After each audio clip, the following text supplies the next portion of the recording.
আসসালামু আলাইকুম রহমতুল্লাহ। আজ পবিত্র শুক্রবার, জুমার দিন। মুজফুতগঞ্জ মাদ্রাসা কমপ্লেক্সে এসে আমরা জুমার নামাজ আদায় করলাম। আর এখানকার সকল শিক্ষক ও ছাত্রদেরকে নিয়ে দুপুরের খাবার খেলাম। বিগত 1 বছর আগে আমার বড় চাচা ইন্তেকাল করেন। আর আমার চাচাতো ভাই, আমার চাচা এবং কি সকল মুরব্বীদের রুহের মাগফিরাতের জন্য এই সকল মাদ্রাসার ছাত্রদের উদ্দেশ্যে খাবারের আয়োজন করলেন।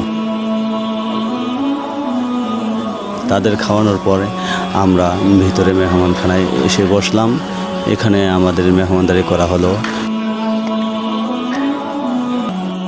আমি, আমার চাচাতো ভাই, আমার চাচা, আমার ছোট ভাই এবং কি আমার চাচাতো ভাই, ভাতিজি, জামাই সকলে একসাথে বসলাম।